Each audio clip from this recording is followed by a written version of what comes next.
Hi, my name is Rachel. Welcome to my channel, Learning with Boys. I have 4 boys ages 10 to 19, been homeschooling for 14 years, and today we're going to finish up my second half of homeschool planning.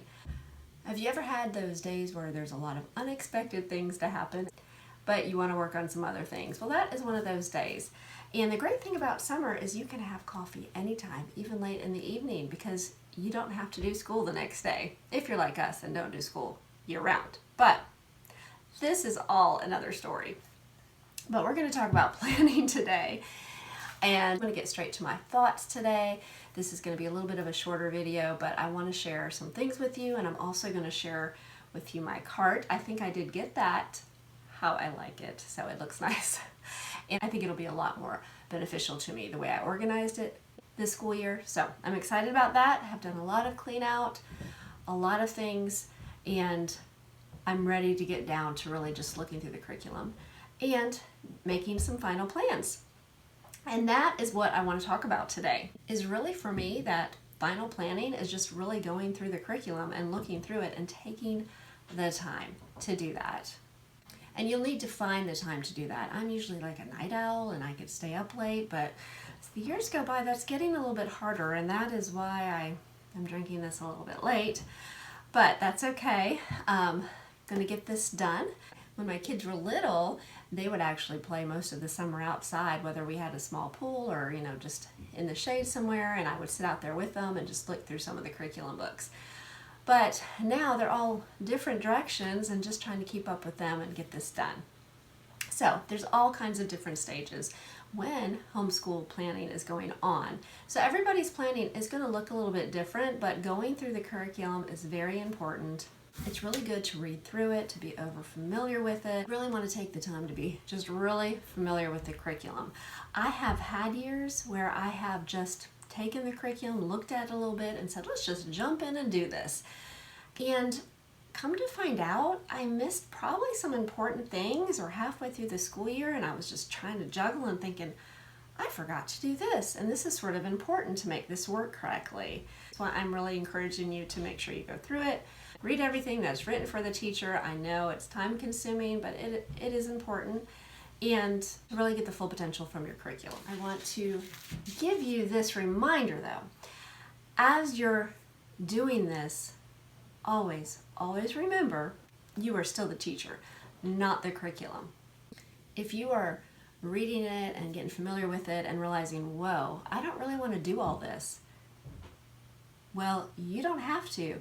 You can do what you want to do for your child that school year. So just keep that in mind.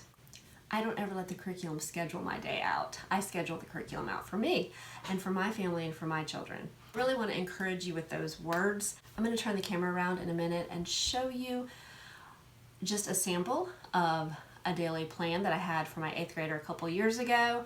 I have not fully written out the daily schedules, and I'll tell you why, because I have not reviewed the curriculum like I should yet, and I really want to sit down and spend some time on that.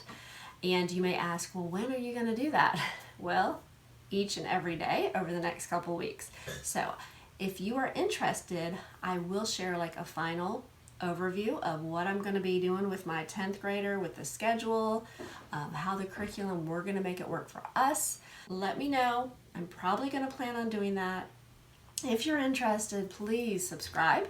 If you like this type of content, homeschool planning, curriculum, I'm going to be sharing some more details about the curriculum we're using and how it's going throughout the school year for us. Please subscribe. I would appreciate it, and it would help my channel so much right now. So let me turn the camera around and show you those things. Okay, these are a couple of the schedules I had laminated and showed in my last video. And I have not thought about these details yet, and it is pretty much because I really have not taken the time to get all the curriculum looked through and decided on the time and days we will definitely be doing things, and there's some other plans that might come into it, and I'll sort of show you on what I mean when I show you a sample schedule from the past. This is one that I was thinking I might use for my younger son, just putting maybe the blocked times throughout the day, and then those things that I want him to accomplish during those hours is what I was planning on doing. But again, I want to be sure on some scheduling things for him before I finalize it. And I am going to show you an example of another blocked schedule we used when my 10th grader now was in 8th grade. We had this on the wall, and we flipped it because this schedule was for Monday, Tuesdays, and Fridays. It was a little bit different. So that is why I haven't fully scheduled that out, because we pretty much were at home, unless we had something else we had to do. These were the things that he would do throughout the day. He would do these things between this hour, this was a couple hours, this was a couple of hours, throughout the evening. So that is how that worked. But on Wednesdays and Thursdays, it looked a little bit different. We had church in the evening, and he had some teen things before church. And then on Thursdays, he would have a homeschool Bible club, so we would leave for that. So it looked a little bit different. That's why we sort of rearranged some things, and some of the things were only 4 days a week. So that is some things I'm going to be looking through my curriculum and deciding on. Okay, I think I got my cart the way I like it. I'm trying not to put too much on it and not use it as a place just to collect things, because I feel like last year that is sort of what I ended up doing. So this school year, I like to keep all the teachers' books handy. So I have the math books here, the grammar, some other Bible or grammar writing type books right here. I have my planner, which I showed you in my first video. And I also have this little, which has my pens and like Post-its. And I also have this, I didn't show this in my last video, but obviously I do use this a lot, and I like to use it too. If I need to write my son, especially my older boys, write him a little note, I can have this handy because it has the longer note ones, whether it be for the curriculum or just a reminder about something. So what I decided to do a little different, last year I had just some of my stuff in the next two things. Well, it was just stuff I really didn't need. I really ended up going through a lot of it, getting rid of a lot of it, or putting it where it should be. And this school year, I'm just going to keep my 5th graders curriculum right here. We use Heart of Dakota, which is a literature-based curriculum, so that's mostly his history and his science and his Bible. And he uses these DVDs. I think I'm going to get like a little basket right here for some like pens or little extra stuff. I'm going to put something right here. I'm not sure what that's going to be yet.